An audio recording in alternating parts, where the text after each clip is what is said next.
লখিমপুৰৰ পৰা আহি আছিলোঁ ৰাতি লখিমপুৰৰ পৰা আহোঁতে নগাঁও মই 2:20 আহি নমাইছে তাহিহঁতে তাৰপিছত মৰিগাঁও চিণ্ডিকেট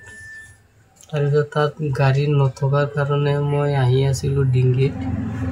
ডিংগিত আহোঁতে খবৰ হনুমান মন্দিৰৰ ওচৰত এটা টাটা মোবাইল আহি সিহঁতে সুধি আছে যে ক'ত যাব মই কৈছোঁ দগাঁও যাম সি কৈছে ময়ো দগাঁৱৰ মানুহ যোৱা ময়ো তাতেই যাম তাৰপিছত সিহঁতৰ লগত আহোঁতে মাজা এটা খুৱাইছে খোৱাৰ পিছত মই এই ভালুকটীয়া দলং পাওঁতে মোৰ হুশ আছে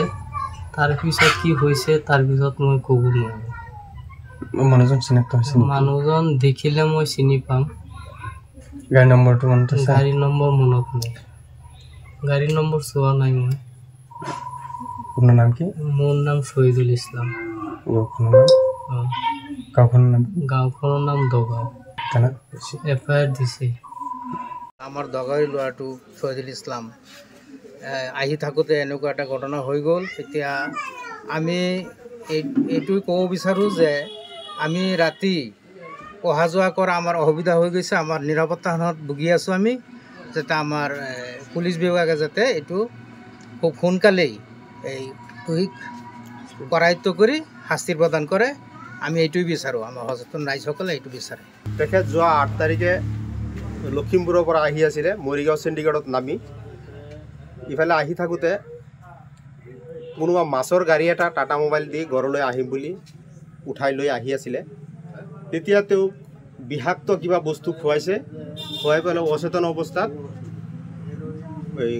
নগাঁও কাৱৈমাৰীৰ মছজিদৰ ওচৰত পেলাই থৈ আছিলে পিছদিনাখন ৰাতিপুৱা তাৰ মানুহে মোক ফোন কৰি খবৰ দিছে যে আপোনালোকৰ ভতিজা অমুকত পৰি আছে কোনোবাই মাৰি পেলাই থৈ দিছে আমি যাওঁতে গৈ আছিলোঁ তেতিয়া পুলিচে হৈবৰগাঁও থানাৰ পুলিচে আহি উঠাই লৈ গৈ নগাঁও চিকিৎসালয়ত ভৰ্তি কৰায় আমি গৈ পেলাই ভৰ্তি অৱস্থাত পাই তাৰ পৰা আমি ৰেফাৰ লিখাই নগাঁও ডিউকেয়াৰ হস্পিটেলত আনি চিকিৎসা কৰি তাৰ 2 দিন ICUত ৰাখি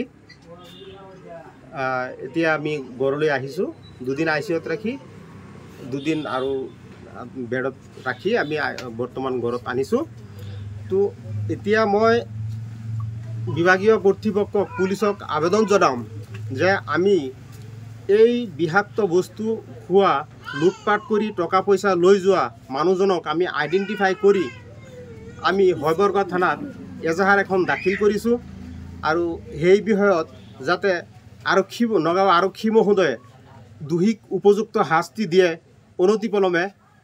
এই বিষয়ে মই আবেদন জনাম ইয়াৰ লগতে মই ক'ব বিচাৰিছোঁ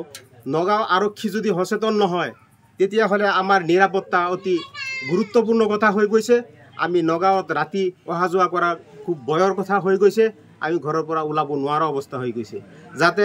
এই দোষীক উপযুক্ত শাস্তি অনতিপলমে দিয়ে আমি আইডেণ্টিফাই কৰি দিছোঁ অনতিপলমে যাতে দোষীক শাস্তি দিবলৈ আমাক ব্যৱস্থা আমাক শান্তি দিয়ে আপোনাৰ নামটো মোৰ নাম দিদাৰুল হক নগাঁও গাঁও প্ৰধান হওঁ মই মোৰ ভতিজা হয় শহীদুল ইছলাম